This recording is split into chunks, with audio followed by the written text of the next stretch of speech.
است حسین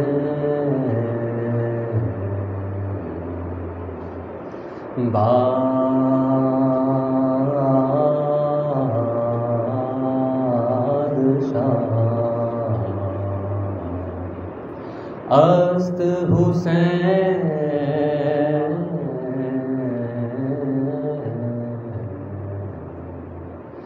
دین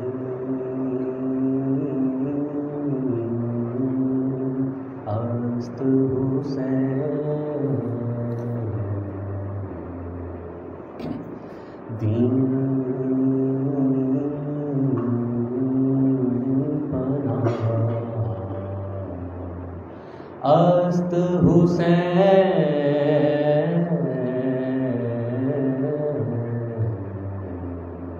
سرداد ناداد دست در دست یزید حقا کے بنا لا الہ است حسین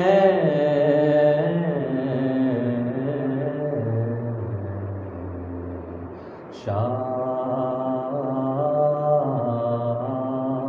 است حسین صلوات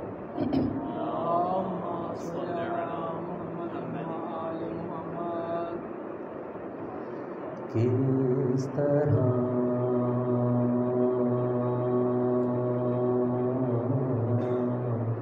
طے منزلیں صبر و رضا زینب نے کی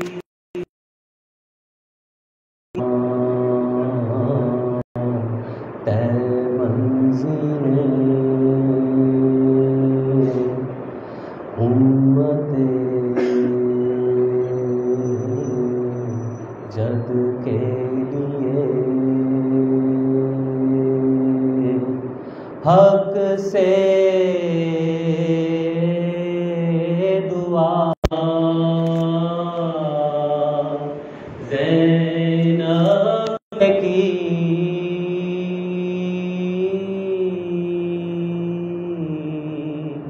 کس طرح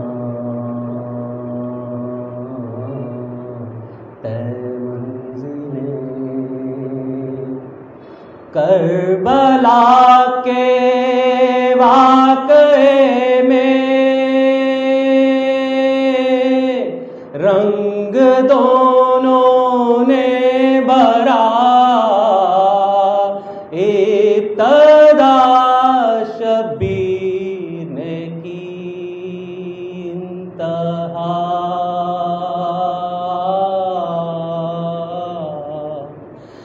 زینب نے کی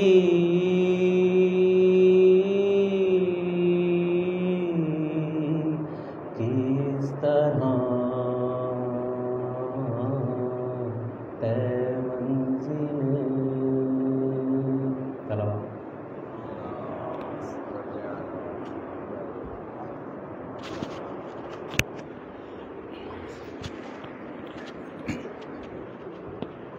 مل کر باواز بلند صلوات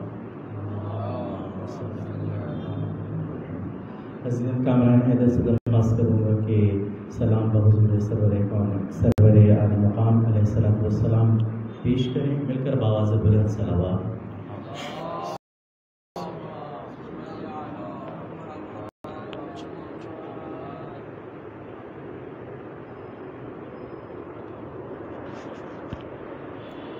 بر محمد اہل بیت محمد صلوات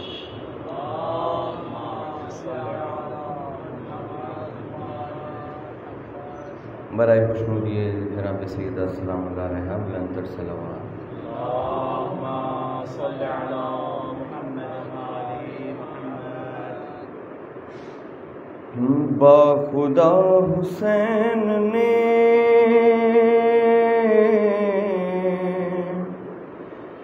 دین کو بچا لیا،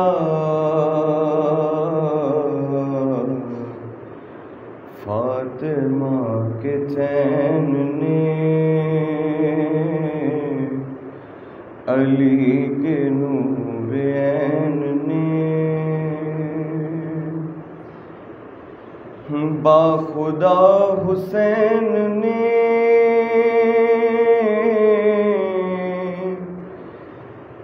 دین کو بچا لیا،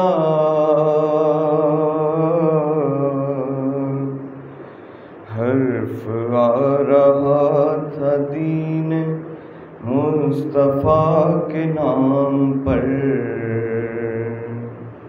منبر رسول بک رہا تھا تخت شام پر، تو دین کی اساس نے دست حق شناس نے امت محمدی کو خواب سے جگا دیا، فاطمہ کے چین نے، ہر طرف سے بند ہو چکے تھے حق کے راستے، خون مانگتا تھا دین زندگی کے واسطے،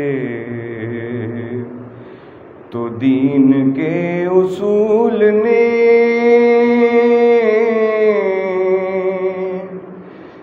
نائب رسول نے زندگی کا قرض اپنے خون سے چکا دیا، فاطمہ کے چین نے، ہولناکیوں میں موت کے حیات کھو گئی، کفر کی گھٹا اٹھی راہ نجات کھو گئی، تو شاہ ذوالجلال نے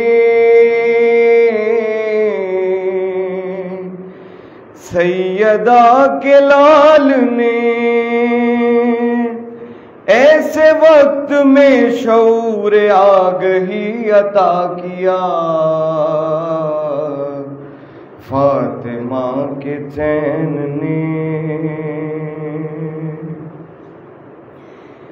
میر شام بن گیا تھا سانپ آستین کا،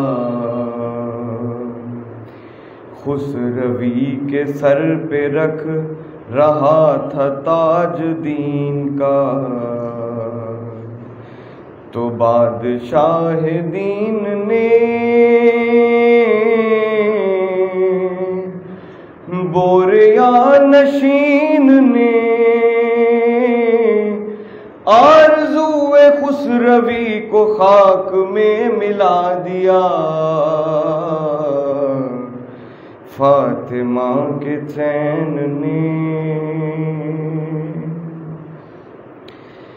پھر سے شرک کی طرف پلٹ نہ جائے آدمی، راہ مستقیم سے بھٹک نہ جائے آدمی، شاہ تشنہ کام نے وقت کے امام نے حق کی راہ پر لہو سے ایک دیا جلا دیا، فاطمہ کے چین نے، بڑھتے بڑھتے بات جب اصول دین پہ آ گئی اور یزیدیت کی شکل میں عروج پا گئی، بڑھ کے پھر دلیر نے شیر حق کے شیر نے دوپہر میں تخت و تاج و قصر شام ڈھا دیا، فاطمہ کے چین نے ہلکے بے زباں سے ظلم کی کمان توڑ دی، شہرگے گلو سے خنجروں کی دھار موڑ دی، ناز سے حیات نے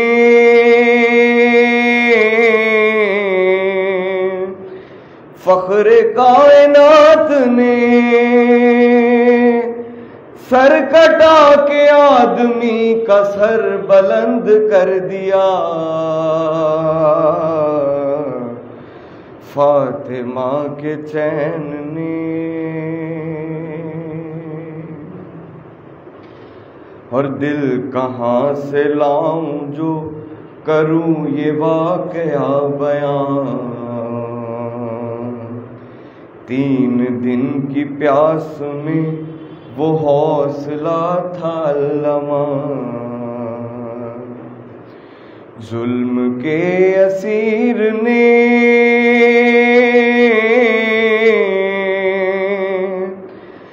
رن میں ایک صغیر نے مسکرا کے فوج شام کو رلا رلا دیا، فاطمہ کے چین نے۔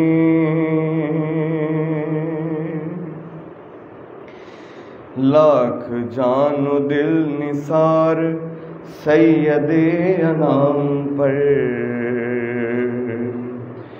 رو دیا فلک بھی بے کسی تشنہ کام پر،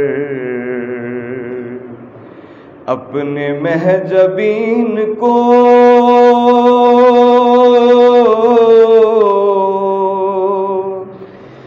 دلبرے حسین کو کھینچ کر گلے سے تیر جب گلے لگا لیا، فاطمہ کے چین نے۔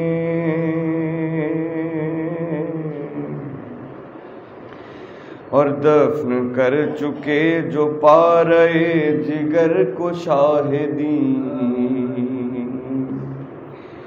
قبر پر چھڑکنے کو ملا ناب جب کہیں،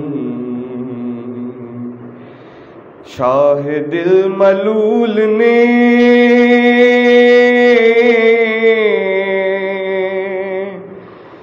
دلبرے بطول نے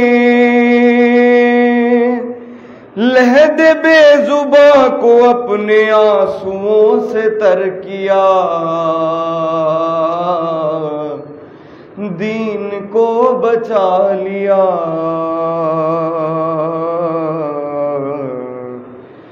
فاطمہ کے چین نے۔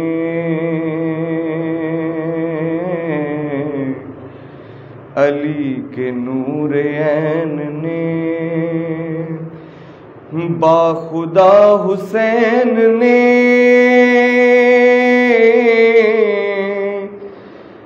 دین کو بچا لیا،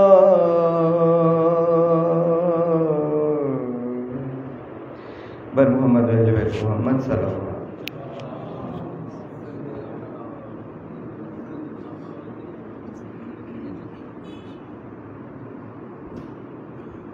مل کر باواز بلند صلوات۔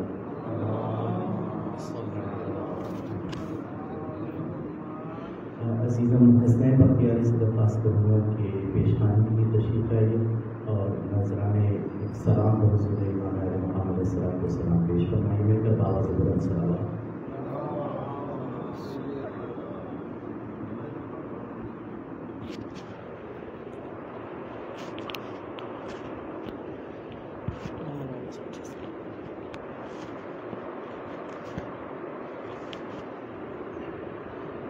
محمد وعلی محمد بلندر صلوات۔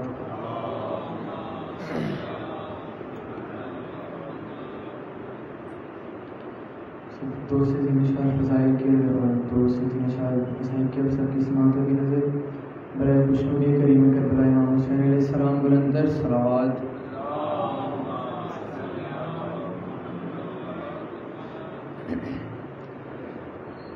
وہ سانس رائگاں ہے جو وقفے ازاں نہ ہو، وہ سانس رائگاں ہے جو وقفے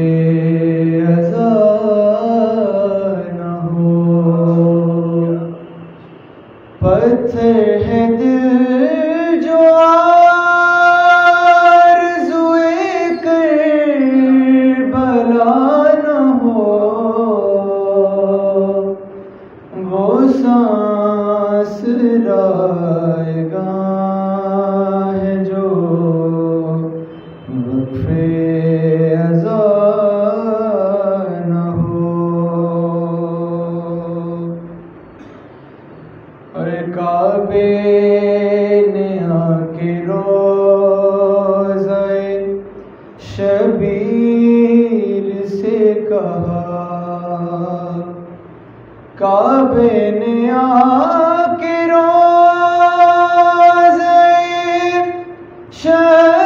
شبیر سے کہا،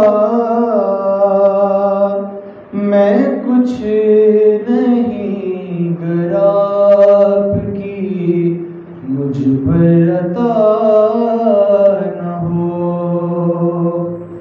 میں کچھ نہیں گر آپ کی مجھ پر عطا نہ ہو. اور شعر دیکھیے گا کہ تم جس پہ معترض ہو کے کلمہ پڑھا نہیں، تم جس پہ معترض ہو کے کلمہ پڑھا نہیں، اس نے کہیں نکاح پیغمبر پڑھا نہ ہو، اس نے کہیں نکاح پیغمبر پڑھا نہ ہو. اور اہل عذاب شوق سے فتوے لگائیے، اہل عذاب شوق سے فتوے لگائیے،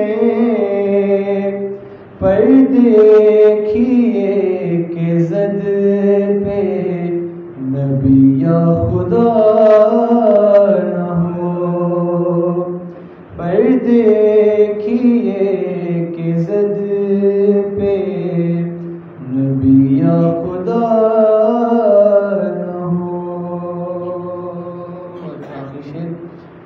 کہ یہ سوچ کر خدا نے بنائی ہے کربلا، یہ سوچ کر خدا نے بنائی ہے کربلا، کچھ بھی نہ ہو جہاں میں اگر کربلا نہ ہو، کچھ بھی نہ ہو جہاں میں اگر کربلا نہ ہو، وہ سانس رائگاں ہے جو وقفے ازاں نہ ہو. صلوات.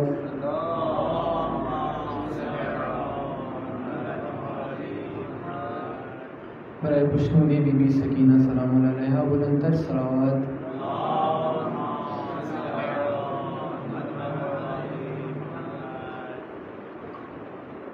دیکھا جب باپ کا لاشا تو سکینہ روئی. دیکھا جب باپ کا لاشا تو سکینہ روئی. شمر نے مارا جو درا، شمر نے مارا جو درا تو سکینہ روئی. دیکھا جب باپ کا لاشا تو سکینہ روئی.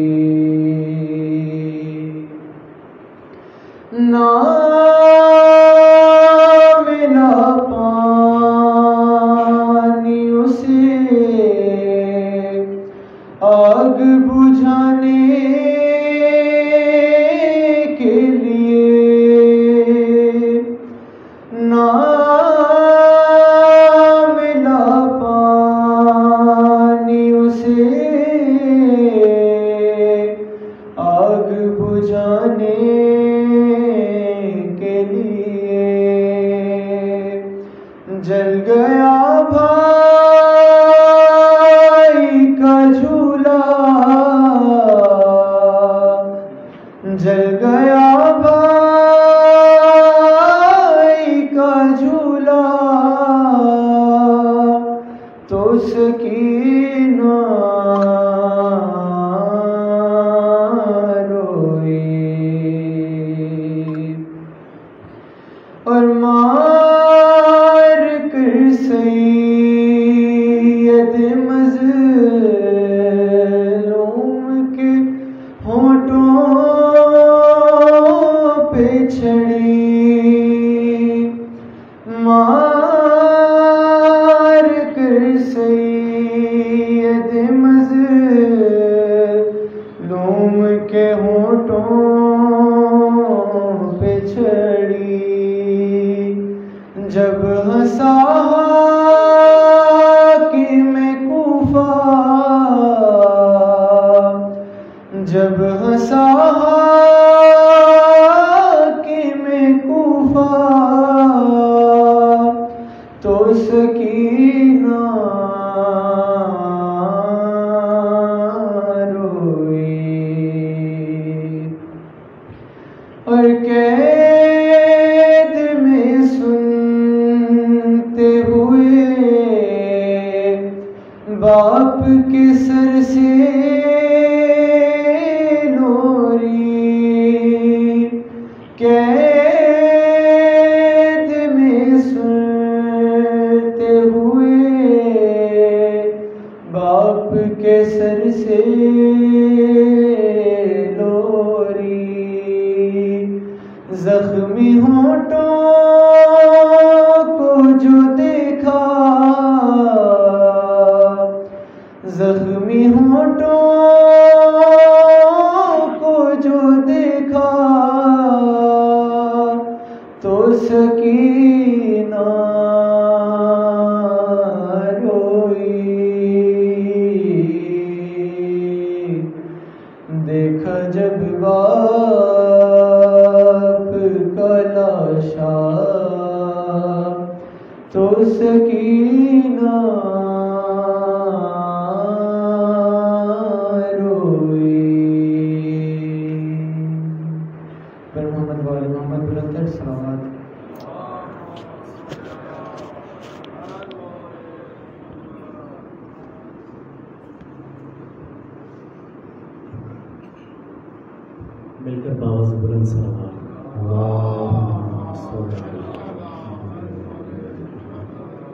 بانی ازا خانہ سید مسعود الحسن اور اپنے اپنے مرحومین اور جدید مرحوم مومنین و مومنات کے ذہن میں جگہ دیتے ہوئے ایک دفعہ سورہ الحمد اور 3 دفعہ سورہ اخلاص کی تلاوت کریں.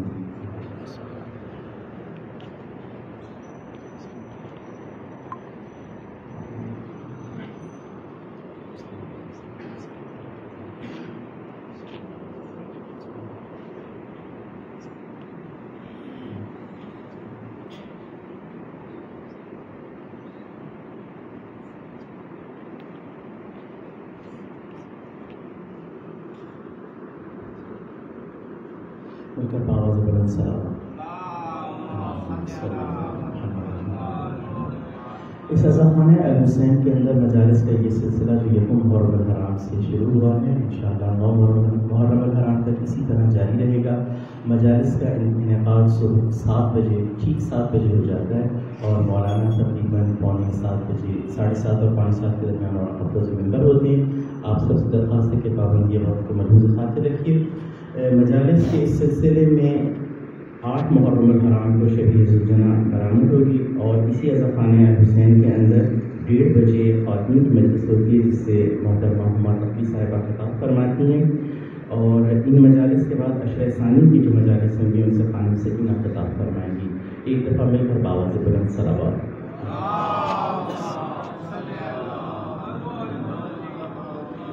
بانی ازاخانہ کی اہلیہ علیم ہیں ان کی صحت یابی کے لیے اور تمام بیماروں کی شفا یابی کے لیے مل کر باواز بلند صلوات.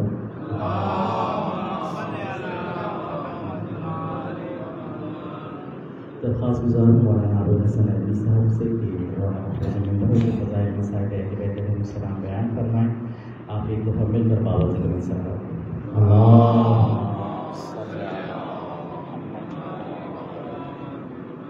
نعرہ تکبیر، نعرہ تکبیر، نعرہ رسالت، نعرہ رسالت، نعرہ حیدری، نعرہ حیدری، حسینیت، حسینیت، یزیدیت، یزیدیت، نعرہ صلوات. اللہم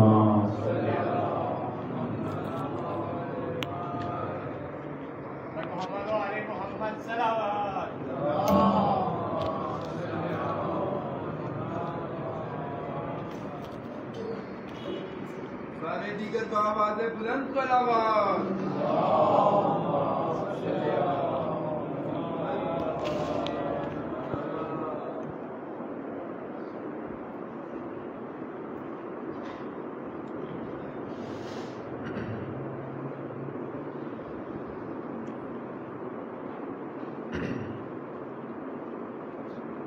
اعوذ باللہ من الشیطان الرجیم. بسم اللہ الرحمن الرحیم. الحمد للہ علی ما انعم وله الشکر علی ما الہم وهو الاول والآخر والظاہر والباطن وهو بكل شيء عليم. والصلاة والسلام على حبيبك ونجيبك وصفيك من عبادك الذي أرسلته بالهدى ودين الحق ليظهره على الدين كله ولو كره المشركون.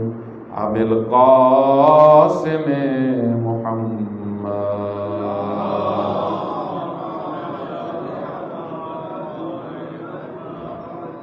وعلى آله الطيبين الطاهرين المعصومين المظلومين المقتولين الذين أذهب الله عنهم الرجس وطهرهم تطهيرا.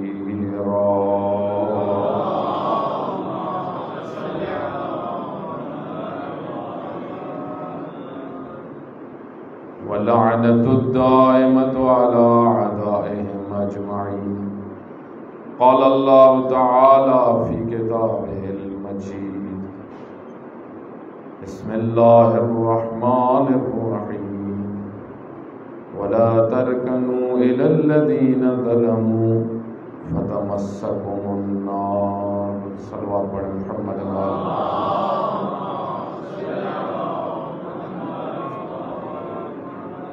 خدا متعال تمام مومنین کے حضور کو اپنی بارگاہ میں قبول فرمائے.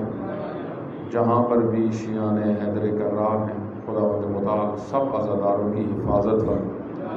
آپ سب مومنین اپنی صحت و سلامتی کے لیے اور تمام عزاداران سید الشہداء علیہ السلام کی حفاظت کے لیے بلند صلوات پڑھیں.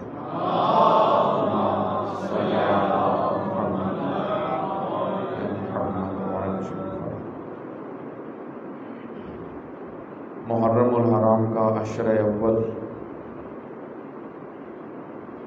جس کی آج 3 تاریخ ہے، خداوند متعال نے ہم سب کو توفیق دی کہ ہم سید الشہداء علیہ السلام کا ذکر کریں، ذکر سنیں اور سید الشہداء علیہ السلام کی زندگی، ان کے کردار، ان کے پیغام کو سمجھیں.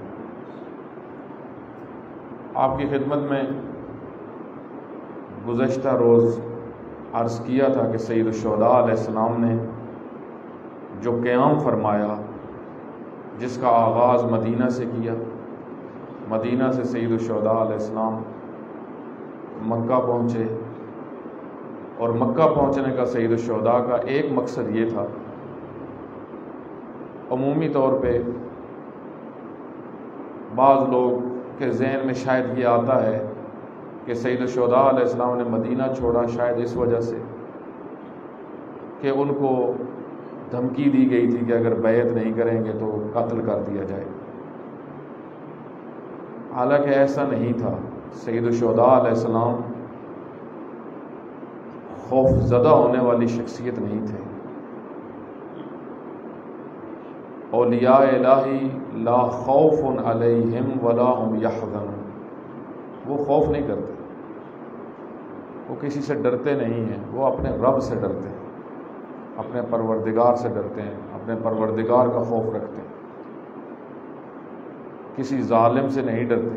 سید الشہداء علیہ السلام نے مکہ کا انتخاب اس وجہ سے کیا کیونکہ مکہ وہ بہترین جگہ تھی جہاں پہ سید الشہداء علیہ السلام اپنے مدعا کو، اپنے پیغام کو بہترین انداز سے لوگوں تک پہنچا سکتے تھے.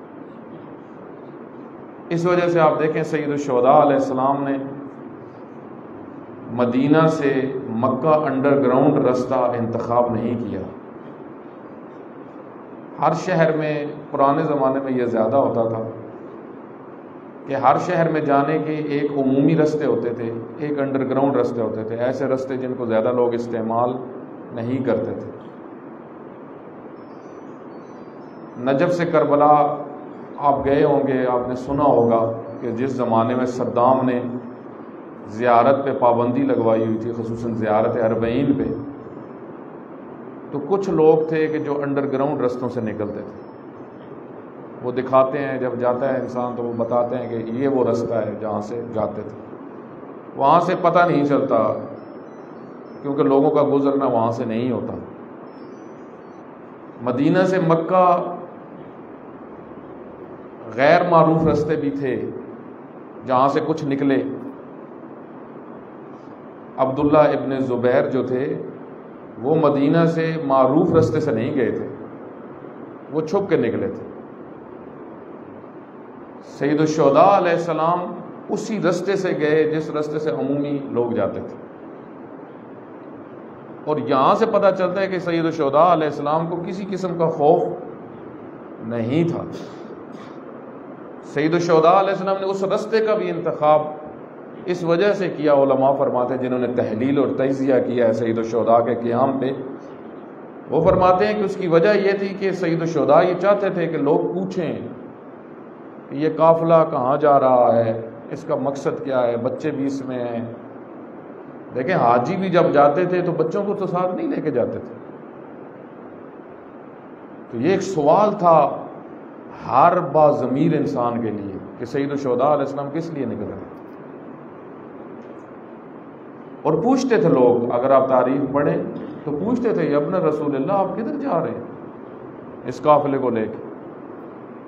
سید الشہداء علیہ السلام ان کو بٹھا کے بتاتے تھے میں کس لیے جا رہا ہوں۔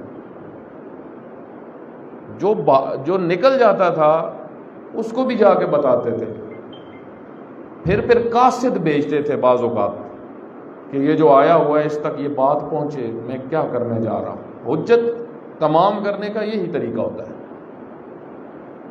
حجت آپ دیکھیں پیغمبر گرامی کی ایک جو خصوصیت امیر المومنین نے بیان کی ہے، علی ابن ابی طالب علیہ السلام نے،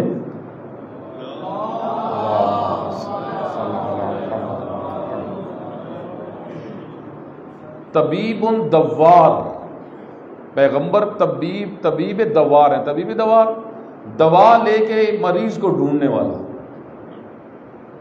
عمومی آپ دیکھیں طبیب ایسے ہوتے ہیں جن کے پاس لوگ جاتے ہیں، جو الہی نمائندے ہوتے ہیں وہ کیونکہ نفوس کے طبیب ہوتے ہیں، نفس کو انہوں نے صالح کرنا ہوتا ہے، پاکیزہ کرنا ہوتا ہے، وہ بھی ایک طبیب ہیں، اور وہ زیادہ بڑے طبیب ہیں۔ یا عام ڈاکٹرز تو جو ہوتے ہیں یا جو طبیب ہوتے ہیں یہ تو آپ کے جسم کو درست کرتے ہیں اگر کوئی مرض لگ جائے، لیکن جو الہی نمائندے ہوتے ہیں وہ روحوں کو زندہ کرتے ہیں،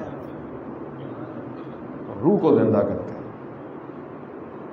اس وجہ سے آپ دیکھیں سید الشہداء علیہ السلام کے متعلق جو کہا جاتا ہے ایک بڑی خوبصورت تعبیر ہے کہ عیسیٰ ابن مریم وہ شخصیت ہیں جو مردہ شخص کو زندہ کر دیتے تھے، اور حسین ابن علی وہ عظیم ہستی ہیں جو مردہ قوموں کو زندہ کرتے ہیں۔ بڑا فرق ہے ایک دفعہ ایک مردے کو زندہ کر دینا اور ایک دفعہ ایک مردہ قوم کو زندہ کر دینا، بہت فرق ہے۔ تو سید الشہداء علیہ السلام نے اس راہ کا انتخاب کیا، اور ایک طبیب دوار، کیونکہ سیرت وہی تھی، خود فرمایا اسیرا بسیرت جدی و ابی، میں نکلا ہوں جس کام کے لیے یہ میرا صرف کام نہیں ہے، یہ سیرت ہے میرے جد کی اور میرے بابا علی کی، انہوں نے یہی کام کیا، اور انہوں نے اصلاح کے لیے بہت کچھ کیا۔ انما خرجت لطلب الاصلاح امت جدی اريد ان آمر بالمعروف وانہا عن المنکر، میں اصلاح امت کے لیے نکلا ہوں، اور میرا ارادہ یہ ہے کہ میں امر بالمعروف کروں، نیکیوں کی دعوت دوں، اچھائیوں کی دعوت دوں، اور برائیوں سے اور برے لوگوں سے لوگوں کو آگاہ کروں کہ برا کون ہے، پست کون ہے، گھٹیا کون ہے، اور صالحین کون ہے۔ تو سید الشہداء علیہ السلام نے جن موضوعات کو بہت زیادہ بیان کیا، آپ کی خدمت میں عرض کیا ان میں سے کل ایک موضوع کہ عدل کا موضوع سید الشہداء علیہ السلام کے کلام میں آپ کو بہت ملے گا، قسط و عدل۔ سید الشہداء علیہ السلام کی زیارتوں میں آپ کو یہ ملے گا، قسط و عدل۔ قسط و عدل کے متعلق کل آپ کی خدمت میں جو بیان کیا تھا، آپ دیکھیں خود امیر المومنین کا امتیاز جو ہے عدالت علوی۔ ایک کرسچن ہے، اس نے ایک کتاب لکھی ہے عربک میں، لبنانی، علی صوت العدالہ، علی عدالت کی آواز۔ امیر المومنین جن کے متعلق شہرت ہے کہ علی کا قتل ہی شدت عدالت کی وجہ سے ہوا۔ امیر المومنین عادل امام، عادل لوگوں کے امام، اہل تقوی کے امام۔ تو امیر المومنین کی زندگی میں آپ اگر برجستہ ترین خصوصیت دیکھیں امیر المومنین کی عدالت۔ امیر المومنین نے جو نظام قائم کیا، امیر المومنین نے جو زندگی گزاری، اس میں عدالت تھی، اور یہ پیغمبر گرامی کا طریقہ کار تھا۔ انبیاء آتے ہی اس لیے ہیں، ایک مقصد جو انبیاء کا بیان کیا گیا بعثت کا وہ یہی ہے کہ معاشرے کو عادل بنائیں۔ اور آپ دیکھیں اس ہستی کو وجود میں لانے کا ایک مقصد ہے ہی یہ کہ معاشرے عادلانہ بنے تاکہ لوگ پرورش پائیں، سعادت تک پہنچیں۔ ہم جن کے منتظر ہیں انہوں نے کیا کرنا ہے؟ آپ دیکھیں اللہ نے اپنا آخری ذخیرہ بقیت اللہ جس کو باقی رکھا ہے اس سے بھی جو کام لینا ہے، ہر زیارت میں آیا ہے امام زمانہ آئیں گے عدالت کو برپا کرنے کے لیے۔ اس کا مطلب ہے عدالت کا چیپٹر بڑا مہم ہے۔ عادل کا موضوع قرآن کریم کے بنیادی ترین موضوعات میں سے ہے، اور سید الشہداء علیہ السلام کے مقصد کو نہیں سمجھا جا سکتا جب تک عادل کا موضوع انسان کے سامنے واضح نہ ہو۔ دیکھیں ایک عادل ہے، عادل میں بہت ساری چیزیں آپ کی خدمت میں نے اشارہ کر دی، ورنہ یہ موضوع بہت طولانی ہے۔ عادل کے مقابل میں کیا ہے؟ ظلم، ظالم، ظالمین۔ ظلم کی قسمیں ہیں، دقت کریے گا۔ سید الشہداء علیہ السلام نے اپنے بیانات میں، اپنے کلام میں ایک موضوع جس کو بیان کیا کہ میں جو نکلا ہوں مظلوموں کی مدد کے لیے۔ دقت کریں، مظلوم کون؟ مظلوم بیان کرتا ہوں کون مظلوم تھے اس وقت، کن مظلومین کی مدد کرنے کے لیے سید الشہداء علیہ السلام نکلے۔ سید الشہداء نے اپنے خطبوں میں فرمایا، سید الشہداء کی نظر میں وہ جو امت سامنے تھی وہ مظلوم تھی۔ جس امت کا سرپرست یزید بن کے بیٹھا ہوا ہو، ایک صلوات پڑھیں محمد وعلی محمد۔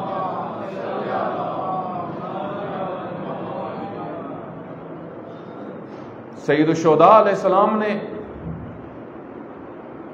اس عنوان کو جو بیان کیا، عادل اور مظلومیت کا عنوان، آپ دیکھیں یہ موضوع انسان، ہر انسان اس موضوع کو پسند کرتا ہے کہ ظالمین سے نفرت کا اظہار کیا جائے اور عادل کی بات معاشرے میں کی جائے۔ معاشرے میں عادل آنا چاہیے، ظالمین سے نفرت کی جائے، ظلم سے نفرت کی جائے۔ اس وجہ سے آپ دیکھیں امیر المومنین فرماتے ہیں کہ ظالم کے دشمن بن جاؤ اور مظلوم کے اون بنو۔ ظالم جو بھی ہے، جو بھی ظلم کرتا ہے، ہمارے یہاں عموماً جو کنسیپٹ ہے ظلم کا، دقت کرے گا، ہمارے یہاں عموماً جو ظلم کا کنسیپٹ ہے وہ صرف ایک ہے، کسی کو مارنا، کسی کا حق کھا جانا۔ ظلم بہت وسیع معنی میں، ایک جو قرآن کریم نے ظلم کا عنوان بیان کیا ہے سورہ لقمان کے اندر، خداوند متعال جہاں پہ حضرت لقمان کی اپنے بیٹے کو جو نصیحتیں ہیں، آپ دیکھیں اللہ بعض شخصیات کو کتنا پسند کرتا ہے کہ ایک باپ اپنے بیٹے کو نصیحتیں کر رہا ہے، خداوند متعال نے اس کو قرآن کریم میں پیش کیا۔ اللہ کو جب اپنے حبیب ہوتے ہیں، جو اللہ کے تابعدار ہوتے ہیں، جو اللہ کے مطیع ہوتے ہیں، اللہ ان سے کتنی محبت کرتا ہے کہ حضرت لقمان اپنے بیٹے کو سمجھا رہے ہیں، بیٹا یہ کام بھی نہیں کرنا، یہ بھی نہیں کرنا، یہ بھی نہیں کرنا اور یہ کرنا ہے۔ اس میں پہلی چیز جو بیان کی، لا تشرک باللہ، شرک مت کرنا، ان الشرک لظلم عظیم، سب سے بڑا ظلم یہ ہے کوئی مشرک ہو، سب سے بڑا ظالم مشرک ہے، جو اللہ جیسی عظیم ذات، جو خالق ہے، جو رازق ہے، جو مالک ہے، اس کا شریک کسی کو بنائے، اس کے مقابل میں کسی کو لے کے آئے، اس کے کاموں میں کسی کو داخل کر دے۔ اے میرے بیٹا، سب سے پہلا کام جو تم نے زندگی میں نہیں کرنا وہ تمہاری آئیڈیالوجی سے تعلق رکھتا ہے، تمہاری سوچ سے تعلق رکھتا ہے، اور سوچ ہی عمل پہ اثر ڈالتی ہے۔ ملا رومی کے بقول، اے برادر تو ہمان اندیشی ماں بکی استخان و ریشی، اے میرے بھائی تو وہی کچھ ہے جو تو سوچتا ہے، بقایا تو ہڈیاں اور گوشت ہے، ہم وہی کچھ ہیں جو ہماری سوچ ہے، ہماری آئیڈیالوجی کیا ہے۔ ایک بہت عظیم فلسفی ہیں، وہ فرماتے ہیں کہ مثلا آپ جو سوچتے ہیں، آپ جو پورا دن بیٹھ کے فرض کریں بعض جانوروں سے محبت کرتے ہیں، پورا دن جانوروں کے بارے میں سوچتے رہتے ہیں، بعض گاڑیوں کے بارے میں سوچتے رہتے ہیں، جو سوچتے رہتے ہیں۔ ایک وہ ہے کہ جو پیغمبر کے بارے میں سوچتا ہے، ایک جو قرآن پہ تدبر کرتا ہے، قرآن کو پڑھتا ہے، تدبر کرتا ہے، ایک وہ جو امیر المومنین کے کلام میں سوچتا ہے، امیر المومنین کی شخصیت کے بارے میں سوچتا ہے کہ امیر المومنین نے یہ بات کی، امیر المومنین نے ایسا فرمایا، امام حسین علیہ السلام کے متعلق سوچتا ہے۔ یہ سوچ آپ کی عملی زندگی پہ اثر ڈالتی ہے، آپ کی زندگی پاکیزہ ہوتی ہے۔ اسی وجہ سے شہید مطہری فرماتے ہیں، شہید مطہری کا ایک بڑا عظیم جملہ ہے، فرماتے ہیں محرم الحرام بہترین موقع ہے تمہارے پاس، اپنی روح کو امام حسین کے ساتھ ملا لو، اپنی روح کو امام حسین علیہ السلام کے ساتھ ملا لو۔ یا لیتنی کنت معکم فافوز فوزا عظیما، کاش میں آپ کے ساتھ ہوتا۔ اس کاش کو حقیقت میں بدلنے کے لیے محرم ہے۔ اپنے دل کو اس طرح جوڑو سید الشہداء کی شخصیت کے ساتھ، امام کے ایک ایک کلام کے ساتھ، امام کی ایک ایک بات کے ساتھ۔ میرے بھائی، جو اللہ کے ساتھ جڑنا چاہتا ہے وہ اللہ کے کلام تک پہنچے، وہ اللہ کے بنائے ہوئے نمائندوں تک پہنچے۔ اس وجہ سے معصوم فرماتے ہیں جو وقت کے امام کی شناخت نہ رکھتا ہو وہ ایسا ہی ہے جیسے خدا کا عاصی ہے، نافرمان ہے، خدا سے دور ہے۔ لوگ آ کے کہتے تھے یا رسول اللہ ہم آپ سے محبت کرتے ہیں، ہم اللہ سے محبت کرتے ہیں۔ بہت سارے لوگ دعویٰ تو کرتے ہیں ہمیں اللہ سے محبت ہے۔ خداوند متعال نے فرمایا اے میرے حبیب ان کو بتاؤ، ٹیسٹر لگاؤ، ان کو کہو ٹیسٹر لگاؤ، تمہیں پتہ چلے گا کہ کیسے اللہ تمہارا محبوب ہے۔ ان کنتم تحبون اللہ فاتبعونی، اگر اللہ سے محبت کرتے ہو تو مجھ پیغمبر کی، محمد کی اتباع کرو، فرما برداری کرو۔ کیوں؟ دیکھیں اللہ زمین پہ تو آ نہیں سکتا، ہر جگہ ہے، لیکن اللہ کچھ جسم و جسمانیت تو نہیں رکھتا۔ اللہ زمین پہ بھی ہے، آسمان پہ ہے، وہ الہ ہے آسمانوں میں، الہ ہے زمین پہ۔ اینما تولو فثم وجہ اللہ، تم جدھر بھی چہرہ کرو گے اللہ ادھر ہے، جسم نہیں ہے اللہ کا۔ اللہ سے کسی نے ملنا ہے، اللہ سے کسی نے بات کرنی ہے، بات پوچھنی ہے، اللہ نے اس کا ذریعہ کیا بنایا؟ اولیاء الہی، انبیاء، پیغمبر۔ اس وجہ سے آپ دیکھیں چھٹے امام فرماتے ہیں کہ رأس طاعت اللہ التسلیم لنا، سب سے بڑی اللہ کی اطاعت یہ ہے کہ ہمارے سامنے جھک جاؤ، ہمارے سامنے ہمارے فرما بردار بنو، ہم جو آرڈر دیں اس کو قبول کرو۔ جو اہل بیت کے آرڈر کو رد کرتا ہے، جو انبیاء کے آرڈر کو رد کرتا ہے، جو رسول اللہ کی نافرمانی کرتا ہے وہ اللہ کا نافرمان، جو ان کا مطیع ہے وہ اللہ کا مطیع ہے۔ من احبکم فقد احب اللہ، جو اہل بیت سے محبت کرتا ہے گویا اللہ سے محبت کرتا ہے۔ اس کی وجہ کیا؟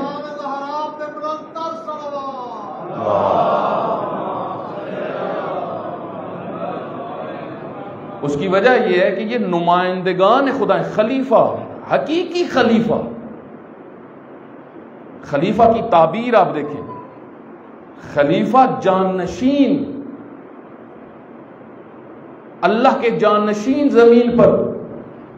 اللہ نے ہمیشہ ایسی شخصیات کو چنا جو خداوند متعال کا پیغام اور اس کی اطاعت کی طرف لوگوں کو بلاتے رہے پوری تاریخ میں۔ تو سب سے پہلا ظلم میرے بھائی یہ ہے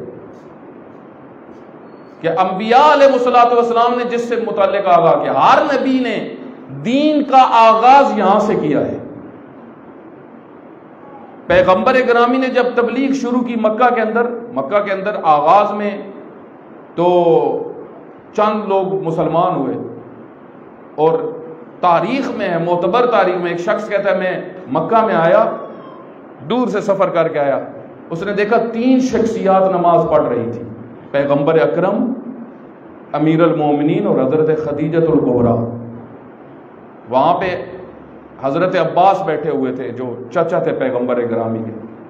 ان سے کسی نے پوچھا یہ کون ہے، انہوں نے تعارف کروایا۔ اس وجہ سے امیر المومنین بعض اوقات یہ بیان کیا کرتے تھے کہ بھول گئے اس وقت کو جب ہمارے علاوہ کوئی بھی نماز نہیں پڑھتا تھا، اسلام کا آغاز، دین بتانے والے، دین سکھانے والے پیغمبر اکرم صلی اللہ علیہ وآلہ وسلم کے سب سے پہلے ناصرین اللہم۔ اسی وجہ سے آپ دیکھیں یہ معتبر کتابوں کے اندر ہے، تمام مکاتب نے لکھا ہے، جب بھی سیدہ خدیجہ کا ذکر آتا تھا پیغمبر گرامی کی آنکھوں میں آنسو آ جاتے تھے، جب بھی ذکر آتا۔ دوسری خبر جو بیویاں تھیں وہ بعض کا تعجب کرتی تھی، اور بعض تو ان کے اندر وہ حالت بھی پیدا ہوتی تھی وہ اعتراض آمیز کہ یا رسول اللہ آپ ان کے جو جب آتا ہے نام رونا شروع کر دیتے، پیغمبر جیسی شخصیت میرے بھائی، جب بھی کوئی جو تعلق رکھتی تھی حضرت خدیجہ کے ساتھ، جو ان کے دوست تھی، جن کے ان کے ساتھ تعلقات تھے، پتہ چلتا تھا پیغمبر گرامی کو ہدیے بھیجتے تھے پیغمبر، اگر کوئی آتی تھی اس کو وقت دیتے تھے، بڑا تعجب ہوتا تھا۔ تو حضرت خدیجہ کبریٰ کے متعلق جب پوچھا جاتا تھا، حضرت فرماتے تھے خدیجہ کیا ہے تمہیں کیا پتا، خدیجہ نے اس وقت مال دیا جب کوئی دینے کے لیے تیار نہیں تھا،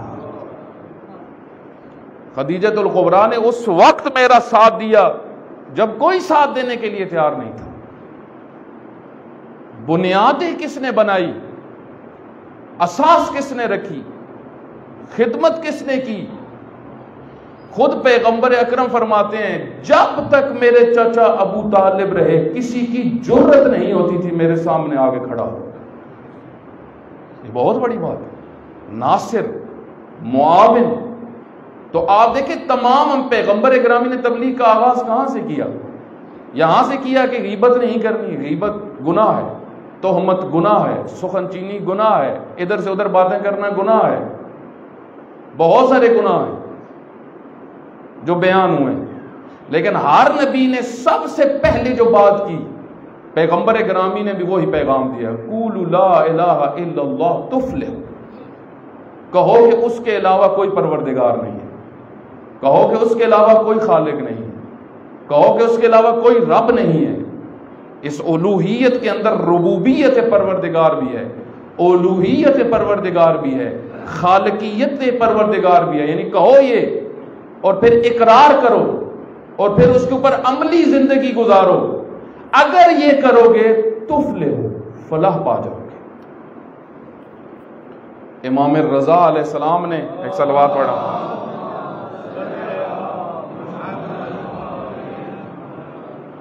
جب خراسان پہنچے امام تو ہزاروں میں اہل سنت کے علماء توس آئے ہوئے تھے، نیشا پور مشہور جگہ جہاں حضرت نے تھوڑے دیر کے لیے قیام کیا تھا، ہزاروں علماء بیٹھے ہوئے تھے قلم لے کے اور درخواست کی کہ آپ کوئی حدیث بیان کریں۔ حضرت نے حدیث کی پہلے جو روایت کا سلسلہ ہوتا ہے وہ بیان کیا کہ میں نے کس سے سنا، انہوں نے کس سے سنا، اپنے جد کا ذکر کیا اور بات پہنچائی پیغمبر تک، اور حضرت جبرائیل امین یہ لے کے وہ کیا جملہ تھا،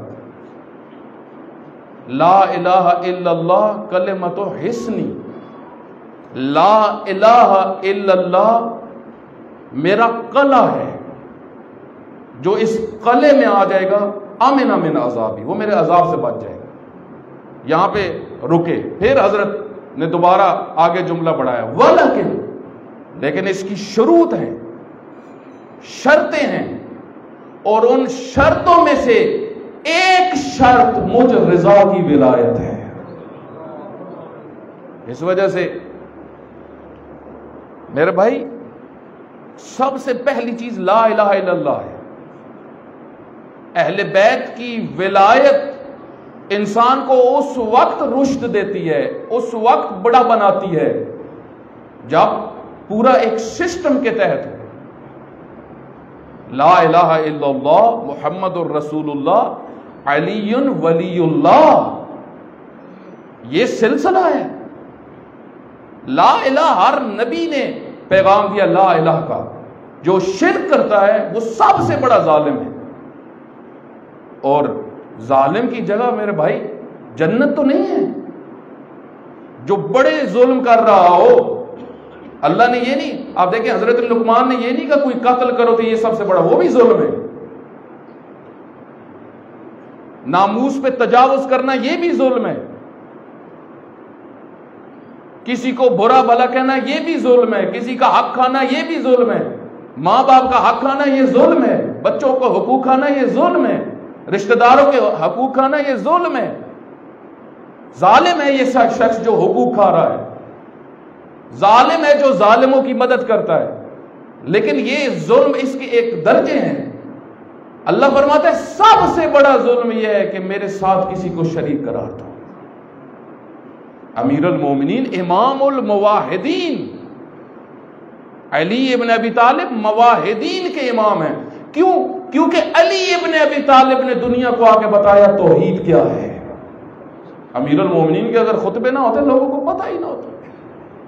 جب کسی نے کہا عین اللہ کہاں ہے، امیر المومنین نے فرمایا، معصوم نے فرمایا، جو عین کو بنانے والا ہے وہ وہاں عین میں نہیں ہوتا۔ جو زمان و مکان کا خالق ہو وہ زمان و مکان کا محتاج نہیں ہوتا۔ اہل بیت نے اتنی گہری توحید بتائی۔ تو سب سے بڑا ظلم ہے شرک۔ اس کے بعد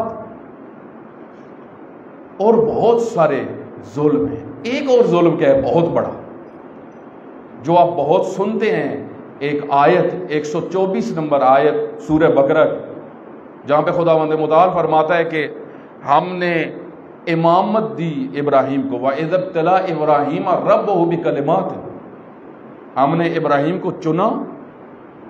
کیوں چنا؟ پہلے ان کو مبتلا کیا، آزمائشوں۔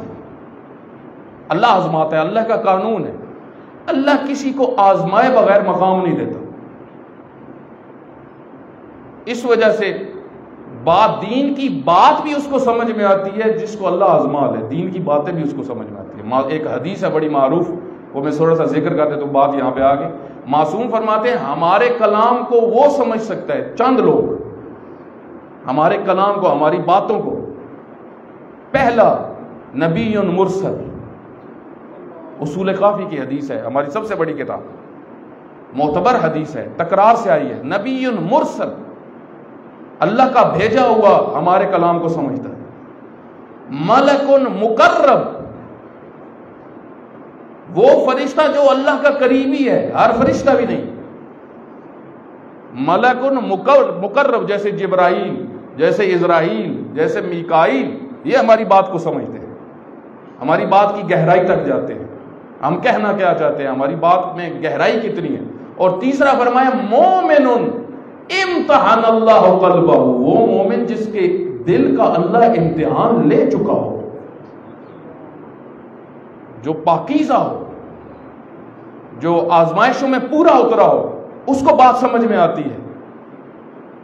وَإِذِ ابْتَلَىٰ إِبْرَاهِيمَ رَبَّهُ بِكَلِمَاتٍ، ابراہیم کے پروردگار نے ان کو آزمایا۔ کیسے آزمایا؟ فرمایا کہ اے ابراہیم، ہم نے تمہیں بڑھاپے میں بیٹا دیا، جاؤ اس کو ذبح کرو۔ آپ دیکھیں کتنے فرما بردار بیٹا، پتہ ہے کہ باپ نبی ہے، نبی کا خواب حقیقت ہوتا ہے۔ کہا بیٹا میں نے یہ خواب دیکھا، کہا بابا کر دیں وہ جو دیکھا ہے۔ اللہ نے آزمایا، اولاد آزمائش ہے، سب سے بڑی آزمائشوں میں سے ایک اولاد ہے۔ پھر خداوند متعال نے فرمایا اس بیٹے کو لے کے وادی زیزار میں چلے جاؤ، جہاں پہ نہ پانی ہے نہ رہائش ہیں، کچھ بھی نہیں، لے کے چل پڑے، اور وہاں پہ دعائیں کر رہے ہیں۔ آپ دیکھیں ہر امتحان میں جب کامیاب ہوئے، اتنا تابع دار، جہاں جو حکم دیا جاتا ہے وہ کر رہے ہیں۔ نبی ہیں تو وحی ہو رہی ہے نا، غیر نبی پہ تو وحی نہیں ہوتی، جو خاص معنی ہے وحی کا، وحی تشریح صرف نبی پہ ہوتی ہے۔ رسول ہیں اس وقت، ان سب مقامات کے ہوتے ہوئے خلیل بھی ہیں، ان سب درجوں کے ہوتے ہوئے خداوند متعال فرماتا ہے انی جاعلک للناس اماما، ہم نے آپ کو امام بنایا ہے۔ امام، حضرت ابراہیم نے جب یہ منصب سنا، امامت کا منصب جو رسالت، نبوت، ان سب سے بڑا منصب ہے، جب سنا خوش ہوئے، منصب کا سن کے خوش ہوئے۔ فرمایا وقال من ذریتی، اللہ میری نسل میں بھی امام بنانا۔ آپ دیکھیں نا یہ بھی ایک انداز ہے. ذریت کا موضوع جو قرآن کریم میں بیان ہوا ہے، یعنی جو چیز آئیڈیل اپنے لیے رکھتے ہو، آئیڈیل جو اللہ کو پسند ہے وہ اپنی اولاد کے لیے بھی طلب کرو. اگر خود صالح ہو اپنی اولاد کے لیے دعا کرو، اے خدا میری اولاد کو صالح بنا. اگر خود اچھے انسان ہو، اے خدا میری اولاد کو اچھا بنانا. یعنی جو نعمتیں اپنے پاس ہیں وہ اولاد کے لیے طلب کرو. خداوند متعال نے فرمایا ٹھیک ہے میں دوں گا، آپ کی دعا ہے میں قبول کروں گا، لیکن میرا ایک قانون ہے، لا ینال عہدی الظالمین، یہ عہدہ ظالم کو نہیں مل سکتا. جو امامت پہ اذن الہی کے بغیر آئے، حاکمیت پہ، وہ قرآن کریم کے نزدیک، اللہ کے نزدیک ظالم ہے. یہ تشیع کا اس نظریے پہ پوری تشیع کھڑی ہے. تشیع کی بنیاد کیا ہے؟ تشیع کیا ہے؟ کہ امامت، رہبریت، حاکمیت باذن اللہ ہے، لوگوں کی دی ہوئی چیز نہیں ہے. حضرت ابراہیم علیہ السلام کے ساتھ گاؤں والے تو تھے ہی نہیں. حضرت ابراہیم علیہ السلام تو تنہا، بعض اوقات ساروں نے تو آگ میں ڈالا، مل کے پورے گاؤں نے آگ لگائی. اتنی آگ لگائی نمرود کے کہنے پہ انہوں نے کہ خود کئی فٹ پہ کھڑے نہیں ہو سکتے تھے. اتنی آگ لگائی پورے گاؤں نے مل کے. اور پھر پہلی دفعہ منجنیق بنائی گئی. پہلی دفعہ انسانوں نے جو منجنیق بنائی اس موقع پہ بنائی. منجنیق کیا تھی؟ یعنی وہ چیز جس سے اٹھا کے پھینکا جائے آگ میں، کیونکہ ڈال تو سکتے ہی نہیں تھے، اتنی لکڑیاں اکٹھی کر دی تھی، خود قریب لگ نہیں سکتے تھے. تو علاقہ تو پورا آگ لگانے والا تھا. لیکن خدا کو کتنا پسند تھا یہ بندہ، اللہ نے فرمایا ہم نے امام بنایا ہے، رہبر بنایا ہے. صرف اس نسل کے لیے نہیں، قیامت تک نسلوں کے لیے ابراہیم امام ہے. اس کا مطلب ہے منصب امامت اللہ کا دیا ہو. انی جاعل کا، میں بنا رہا ہوں امام، یعنی اللہ بناتا ہے امام، رہبر. یہی نظریہ ہے. اسی وجہ سے آپ دیکھیں امیر المومنین کو، جو ایک بہت بڑا دشمن تھا امیر المومنین کا، اس نے ایک دفعہ خط لکھا. اس نے کہا آپ کی امامت کہاں ہے قرآن میں؟ دقت کریے گا. امام نے 2 آیتیں لکھی. پہلی آیت یہی سورہ بقرہ کی 124 نمبر آیت. فرمایا اللہ فرما رہا ہے ہم نے ابراہیم کو امام بنایا. اللہ بناتا ہے امام. رسول اللہ امام تھے اللہ کے بنائے ہوئے. اور مجھ تک جو امامت آئی ہے یہ بھی اسی نفس کے تحت آئی ہے. پیغمبر گرامی نے جو فرمایا من کنت مولا ہو فہذا علی مولا، یعنی جس کا میں امام ہوں، جس کا میں ولی ہوں، جس کا میں حاکم ہوں، اس کے علی ابن ابی طالب حاکم ہے.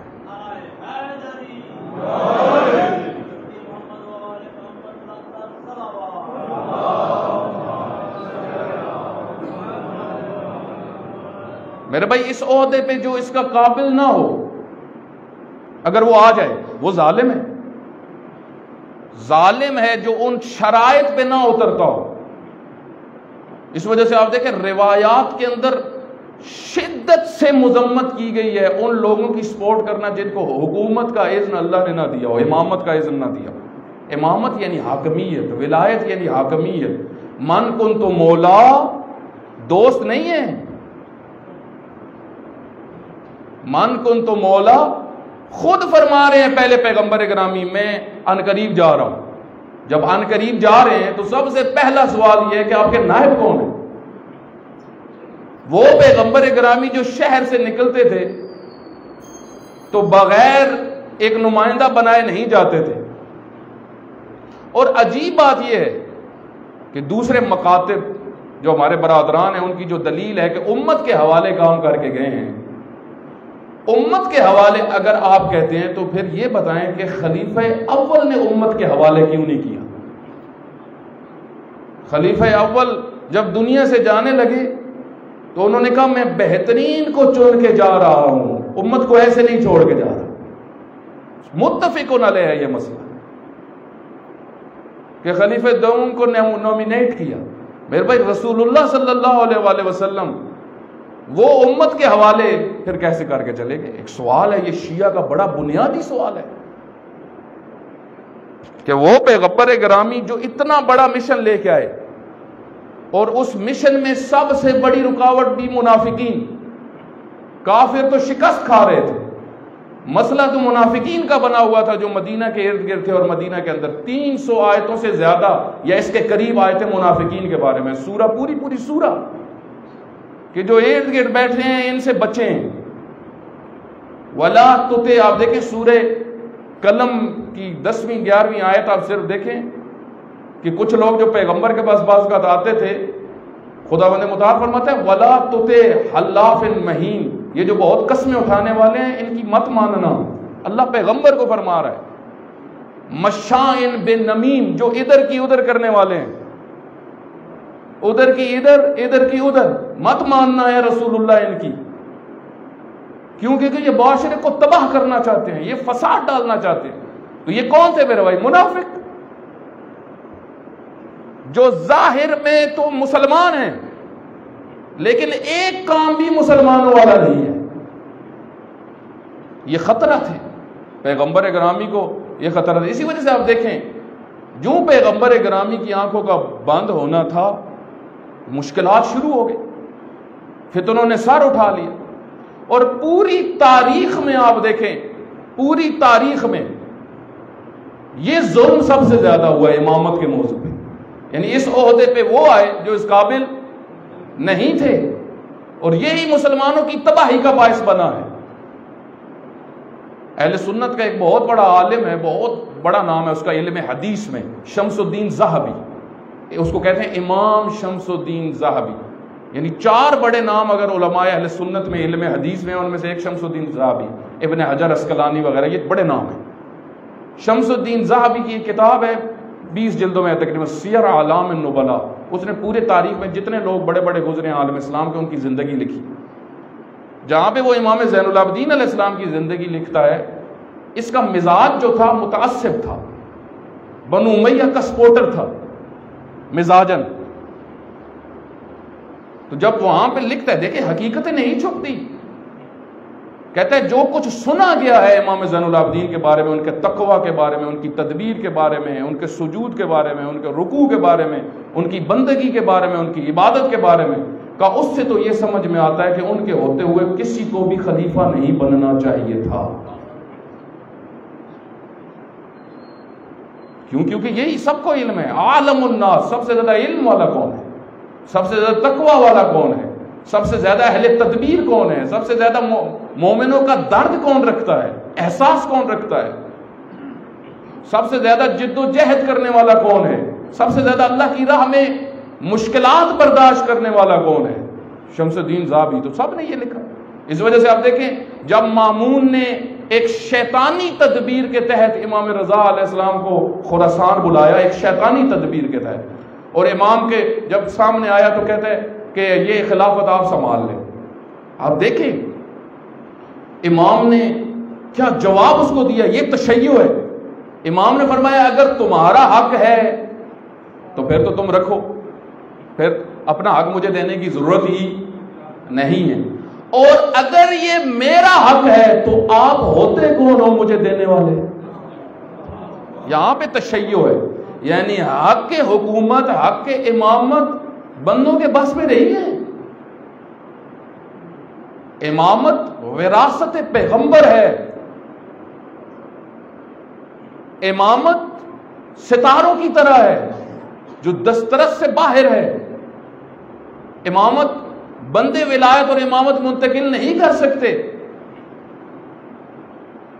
اور اگر دیکھیں کسی دلیل کی بنیاد پہ کرتے بھی ہیں، کیا دلیل تھی؟ مثال کے طور پہ خود سقیفہ میں ہی جو دلیلیں دی گئی، اگر ان کو پڑھنا شروع کرے، کیا دلیل تھی سقیفہ کے اندر؟ سب سے بڑی دلیل خلیفہ بننے کی کیا دلیل تھی سقیفہ میں؟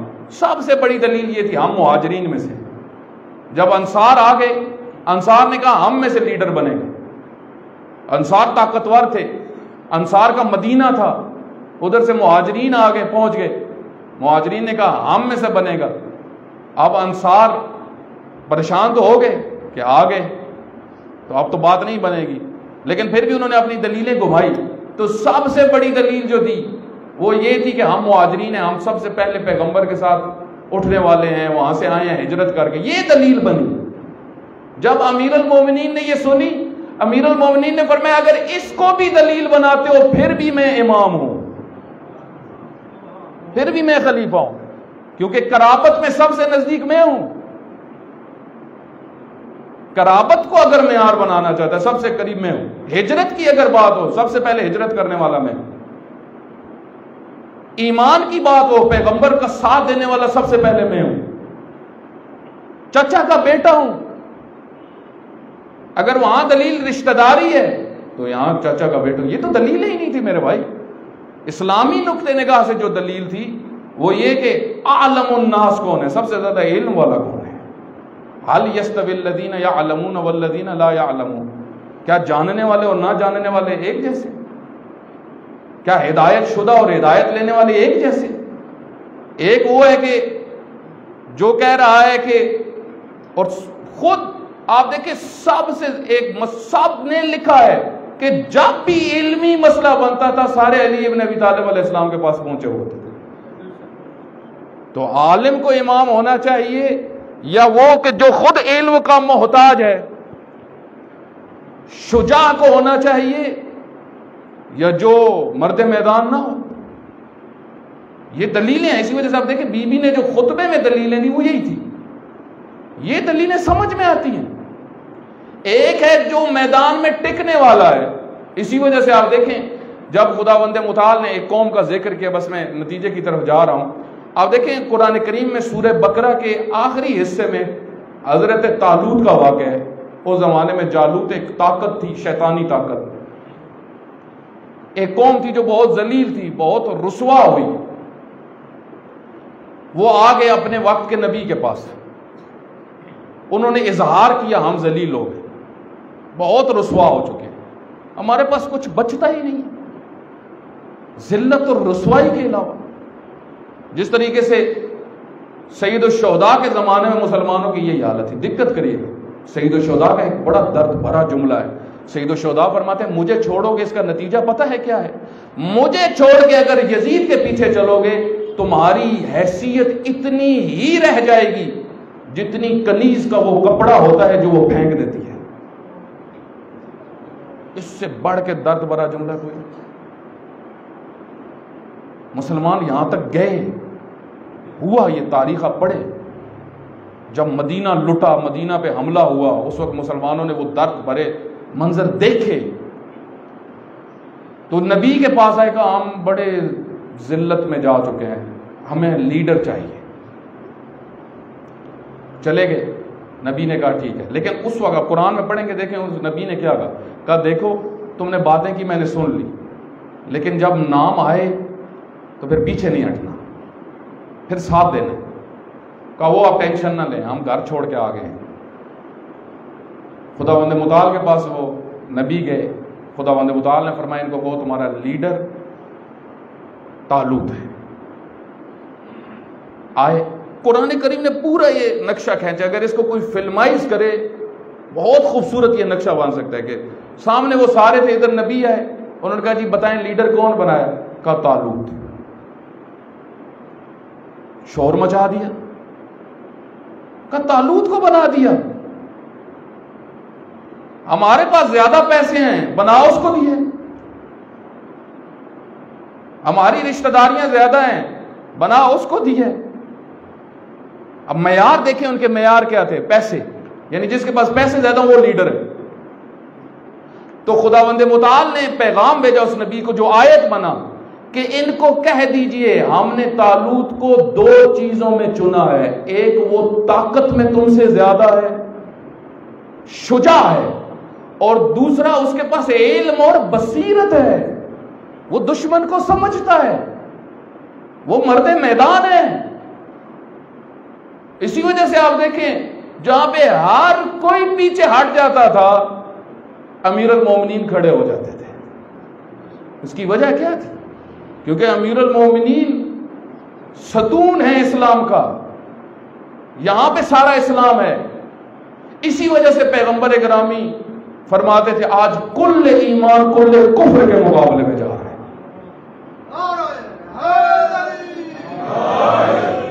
ضربت علی یوم الخندق افضل من عبادت الثقلین، ایک عالم، بہت بڑے عالم ہیں قوم میں، ان سے میں سن رہا تھا، وہ فرماتے ہیں کہ چھٹے امام فرماتے ہیں کہ میں بھی اس ثقلین میں ہوں. یعنی ایک طرف ثقلین کی عبادت، جن و انس کی عبادت، اور ایک طرف امیر المومنین کی ایک ضربت. اس میں کیا تھا میرے بھائی؟ کیوں؟ مرد میدان. تو ظلم ایک بہت بڑا یہ ہے کہ ایک ایسا شخص جو نااہل ہے اس کو سرپرست بنانا، اور اس کی اتنی نفی کی گئی ہے. انشاءاللہ کل میں اگر مجھے وقت ملا تھوڑا سا میں ذکر کروں. ایسوں کا ساتھ جو دے، ایسوں کے ساتھ جو چلے، ایسوں کی سپورٹ جو کرے، اتنی احادیث ہیں. ایک قدم بھی جو ان کے ساتھ چلے کتنا بڑا جرم ہے. ایک حرف بھی جو ان کی تائید میں کرے. ایک حدیث میں آیا ہے ملعون ملعون، وہ عالم ملعون ہے جو ایسے ظالموں کے حق میں ایک بات کرے. سید الشہداء علیہ السلام نے اس وقت علماء کو اکٹھا کیا مقام منا پہ اور فرمایا تم لوگ کیا کر رہے ہو؟ تم لوگ کیا کر رہے ہو؟ کدھر جا رہے ہو؟ سید الشہداء علیہ السلام نے فرمایا میں تم سے خدا کا واسطہ تمہیں دے کے کہتا ہوں انشدکم اللہ، کیا تمہیں علم نہیں ہے کہ علی کون ہے؟ پھر احادیث بیان کی کہ کیا ہو رہا ہے علی ابن ابی طالب کے ساتھ، کیا ہو رہا ہے ان کے فرزندان کے ساتھ. سید الشہداء علیہ السلام نے کئی لوگوں کو روک کے کہا کہ ہمارے حق کے لیے اٹھو، ہمارے حق کے لیے. حق وہ ہمیں کیا مراد تھا؟ جو اللہ نے ہمیں حق کے حکومت دیا ہے، ایسوں کو حق کے حکومت نہیں دیا. لیکن مسلمان آپ دیکھیں سید الشہداء علیہ السلام فرماتے ہیں یا امن عبادک المظلومین، اے خدایا میں نکلا ہوں تیرے مظلوم بندوں کو امن دینے کے لیے جو یزید کے سائے میں امن میں نہیں ہیں. ان کو خود بھی نہیں پتا، ان کو خود بھی نہیں پتا کہ ہم نے جس کے ماتحت چل رہے ہیں وہ کتنا ظالم اور گھٹیا انسان ہے. نہیں، اگر پتا بھی تھا تو چپ کر کے بیٹھے جانے. سید الشہداء علیہ السلام اپنے سارے خاندان کو لے کے نکلے. وَاسْتَأْثَرُ الْفَيْءَ، میں ایسوں کے مقابلے میں خاموش نہیں رہوں گا جو لوگوں کا مال کھاتے ہیں، لوگوں کو بھوکا مارتے ہیں. آپ دیکھیں یہ امام کا قیام کا فلسفہ، آپ دیکھیں بے عدالتی معاشرے میں لوٹ مار، لوگ فقیر سے فقیر تر، زندگی گزارنا مشکل، اور ایک طبقہ عیاشیاں کرے، معصوم یہ برداشت نہیں کرتے. سید الشہداء علیہ السلام اپنے سارے خاندان کو لے کے ان ظالمین کے مقابل میں اپنے بچوں کو لے کے کربلا کا رخ کیا. آج 3 محرم الحرام ہے. سید الشہداء علیہ السلام مکہ میں رکے. جب مکہ سے جانے لگے سید الشہداء علیہ السلام نے جو آخری خطبہ ارشاد فرمایا کہ من کان باذلا محجتہ فینا فلیرحل معنا، جو خون دینا چاہتا ہے وہ میرے ساتھ آ جائے. یہاں پہ کوئی اقتدار نہیں، اس کے لیے نہیں جا رہا. یہاں پہ صرف مقصد یہ ہے کہ اصلاح کی جائے. یہ امت اتنی سو چکی ہے، اس کو خون کی ضرورت ہے، اس کو پاکیزہ لوگوں کے خون کی ضرورت ہے. میرے ساتھ نکلے. سید الشہداء علیہ السلام 2 محرم الحرام کو کربلا کی زمین پہ پہنچے. کربلا کی زمین جس سے اولیاء الہی آشنا تھے. حضرت آدم علیہ السلام کو جب اللہ نے زمین پہ اتارا، بعض کتابوں میں مقاتل کے اندر یہ لکھا ہوا ہے کہ حضرت آدم جب آئے تو انہوں نے کیا دیکھا کربلا کے متعلق، حضرت ابراہیم جب آئے، حضرت موسیٰ جب آئے، مختلف شخصیات، حضرت عیسیٰ جب آئے. حضرت آدم علیہ السلام زمین پہ پھر رہے تھے کہ ان کا ایک سرزمین سے جوں گزر ہوا، ان کا پاؤں ٹکرایا ایک چیز سے، پاؤں سے خون بہنا شروع ہوا اور دل تنگ ہوا. تو خدا کی بارگاہ میں کہنے لگے خدایا میرا دل بہت تنگ ہو رہا ہے، اس کی وجہ کیا ہے؟ اور میرے پاؤں سے بھی خون آ رہا ہے. خداوند متعال نے فرمایا اے آدم تم اس سرزمین پہ ہو جہاں نواسا قتل ہوگا اس مصطفیٰ کا جو میرا آخری نبی ہے، چنا ہوا ہے. وہاں پہ ذکر امام حسین علیہ السلام ہوا۔ ہر عظیم نبی جو کتابوں میں ملتا ہے سید الشہداء پہ انہوں نے گریہ کیا ہے، عزاداری کی، غم کیا، آنسو بہائے۔ حضرت نوح نے آنسو بہائے، حضرت ابراہیم نے آنسو بہائے، رسول اللہ نے آنسو بہائے۔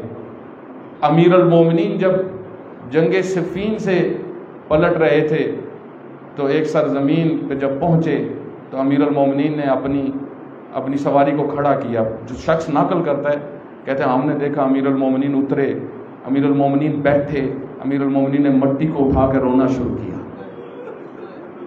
جنہوں نے کبھی علی کو روتے ہوئے نہیں دیکھا تھا ان کے لیے تو بہت تعجب کی بات تھی کہ علی اور ایک مٹی کو ہاتھ میں رکھ کے رو رہے ہیں۔ فرمایا یہ وہ جگہ ہے جہاں ہمارے گریں گے، یہ وہ جگہ ہے جہاں ہمارے قریبی آئیں گے، جہاں پہ دفن ہوں گے۔ تو سید الشہداء علیہ السلام وہ شخصیت ہیں جن پہ اولیاء روئے۔ امام مجتبیٰ علیہ السلام کا جب آخری وقت آیا، سید الشہداء علیہ السلام اپنے بھائی کے پاس بیٹھے ہوئے تھے، جگر کے ٹکڑے نکل رہے تھے، رونا شروع کیا۔ امام حسین علیہ السلام نے اپنے بھائی سے بڑی محبت تھی، امام مجتبیٰ سے، بڑے بھائی تھے، ان کے امام تھے، بہت شفقت کرتے تھے۔ اور جو کٹھن وقت دیکھا تھا دونوں بھائیوں نے، خصوصاً پیغمبر کے بعد جو مشکلات دیکھی، جس طریقے سے اپنی والدہ کے اوپر ہوتے ہوئے مصائب دیکھے تھے وہ سخت تھے۔ امام مجتبیٰ علیہ السلام کی شہادت بہت سخت تھی۔ حضرت نے جب گریہ شروع کیا تو امام حسن مجتبیٰ نے فرمایا اے میرے بھائی حسین مجھ پہ نہ رو، لا یومک کا یومک یا ابا عبد، اے حسین جو آپ پہ گزرے گی وہ کسی کے ساتھ نہیں ہوگا۔ اے حسین ہمارے پاس تو آپ ہیں، ہمارے رشتہ دار ہیں، سب ہیں، لیکن آپ اس میدان میں ہوں گے جہاں کوئی آپ کا ناصر نہیں بچے گا، صرف بہنیں ہوں گی جو بہت دور سے سفر کر کے تھک کے پہنچی ہوئی تھی، بہت مشکلات برداشت کر کے پہنچی ہوئی تھی۔ جب کربلا کی زمین پر پہنچے نا، سید الشہداء علیہ السلام نے پوچھا لوگوں سے، خبر لے، بعض کتابوں میں یہاں تک لکھا ہوا ہے سید الشہداء کی سواری رک گئی۔ جب سواری رکی سید الشہداء نے اشارہ کیا، وہ چل نہیں رہی تھی، سید الشہداء اتر کے پوچھا یہ زمین کون سی ہے؟ ایک شخص ہے، اس نے کہا یہ نینوا ہے۔ فرمایا اور اس کا نام کوئی بتاؤ؟ اس نے کہا شاطئ الفرات۔ فرمایا اور کوئی نام بتاؤ؟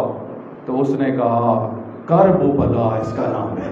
کہتے ہیں جب کرب و بلا کا نام آیا تنفس السعداء، ایک گہرا سانس لیا سید الشہداء نے، ایک گہرا سانس لے کے فرمایا ہؤلاء مناخ رقابنا، یہ وہ جگہ ہے جہاں ہماری سواریاں بیٹھیں گی، سفک دماءنا، یہ وہ جگہ ہے جہاں ہمارا خون گرایا جائے گا، یہ وہ جگہ ہے ذبح اطفالنا، جہاں ہمارے بچوں کو ذبح کیا جائے گا، یہ وہ جگہ ہے تزور قبورنا، جہاں ہماری زیارت کے لیے لوگ آئیں گے، یہ وہ جگہ ہے۔ سید الشہداء علیہ السلام اب یہاں پہ قیام فرمایا۔ میں آپ سے پوچھتا ہوں کیا سید الشہداء علیہ السلام کے یہ جملے وہ بی بی نہیں سن رہی تھی جو سارے خطروں سے آشنا تھی، لیکن حسین جب موت کی بات کرتے تھے نا وہ تڑپ جاتی تھی۔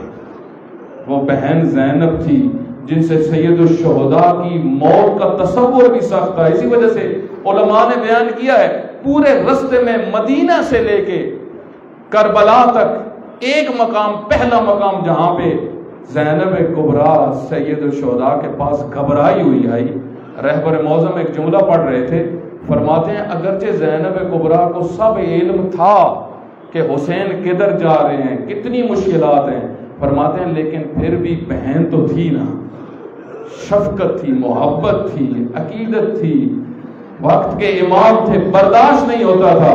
اسی وجہ سے عزیزو جب شب عاشور ہوئی نا، امام عالی مقام نے ایک شعر پڑھنا شروع کیا، یا دہر اف لک، جو یہ شعر پڑھا زینب کبریٰ بھاگ کے امام زین العابدین کے پاس گئی اور رو کے فرماتی ہیں زین العابدین اپنے بابا کو دیکھو کیسے شعر پڑھ رہا ہے، یہ تو موت کا تذکرہ کر رہا ہے، یہ تو موت کو یاد کر رہا ہے، میرے ہوتے ہوئے حسین موت کو یاد کر رہا ہے۔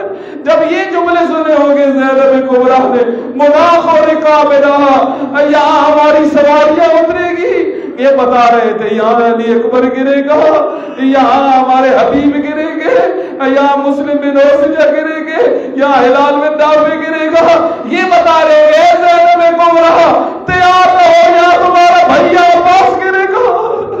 یہ وہ جگہ ہے سب کہتے باہر رہو یا ہمارا خون بہایا جائے گا۔ ہمارا خون کیسے خون بہایا جائے گا؟ کوئی تیر مارے گا شش ماہے کو، اس کا خون بہایا جائے گا، کوئی سینے میں برچھی مار کے خون بہائے گا۔ اے زینب کبریٰ تیار رہو۔ پھر یہ جو جملہ فرمایا تزور و قبور رہا، ہماری قبروں کی زیارت پہ جہاں یہاں آئیں گے۔ اسی وجہ سے زینب کبریٰ مقتل کے یہ جملے ہیں۔ جب امام زین العابدین بیٹھے ہوئے تھے نا اور دیکھ رہے تھے اس منظر کو کہ بابا کی لاش کے ٹکڑے ہوئے پڑے ہیں، اس منظر کو دیکھ رہے تھے، برداشت سے باہر تھا۔ زینب کبریٰ چہرے کو پڑھ رہی تھی اور پڑھ کے سمجھ رہی تھی کہ زین العابدین سے برداشت نہیں ہو رہا، باپ بغیر کفن کے پڑا ہوا، برداشت نہیں ہو۔ اس وقت قریب آئی، ایک درد بھرا جملہ کہا، اے میرے بھیا کی نشانی تمہاری کیا حالت ہو رہی ہے، تم پریشان کیوں ہوتے ہو؟ اے زین العابدین یہ وہ جگہ ہے جہاں زائرین آئیں گے، جہاں قبر بنے گی، قبور بنے گی۔ اور عزیزو ایسا ہی ہوا، آج تک مومنین جاتے ہیں حسین ابن علی کے پاس اور امام علی مقام سے تجدید عہد کر کے آتے ہیں۔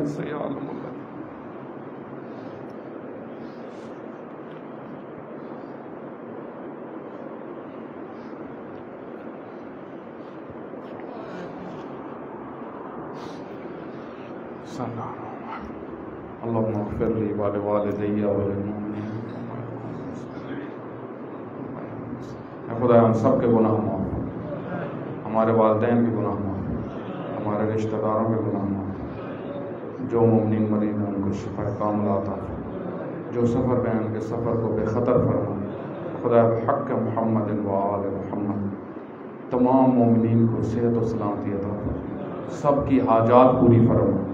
خدایا بحق محمد و آل محمد خصوصاً جو اس امام بارگاہ کے بانی ہیں، خدا ان کی مغفرت فرما، ان کی زوجہ کو صحت و سلامتی عطا فرما۔ اے خدا بحق محمد و آل محمد جو عزیزان مجالس کے اہتمام میں خدمات انجام دیتے ہیں، خدا ان کی توفیقات خیر میں اضافہ فرما۔ اے خدا جو مومنین بے روزگار ہیں ان کو روزگار عطا فرما۔ اے خدایا جن کے رزق میں کمی ہے ان کو رزق وسیع عطا فرما، جن کی اولاد نہیں ان کو اولاد صالح عطا فرما۔ اے خدا بحق محمد و آل محمد رہبر عظیم الشان کو صحت و سلامتی عطا فرما، مراجع تکلیف کا حفظ فرما۔ اے خدا بحق محمد و آل محمد سید حسن نصر اللہ کی حفاظت فرما۔ اے خدا بحق محمد و آل محمد ملک عزیز پاکستان کو استحکام عطا فرما۔ اے خدا اس ملک کو ہر قسم کے دہشت گردوں سے محفوظ فرما۔ اے خدا پاکستان کو صالح اور لائق حکمران عطا فرما۔ اے خدا بحق محمد و آل محمد تمام مومنین جو دعائیں لے کے آتے ہیں، حاجات لے کے آتے ہیں، خدا اپنی بارگاہ میں قبول فرما۔ حضرت حجت ابن الحسن علیہ السلام کے ظہور میں تعجیل فرما، ہمیں حضرت کے آوان و انصار میں شمار فرما۔ اللہم صلی اللہ علیہ وسلم۔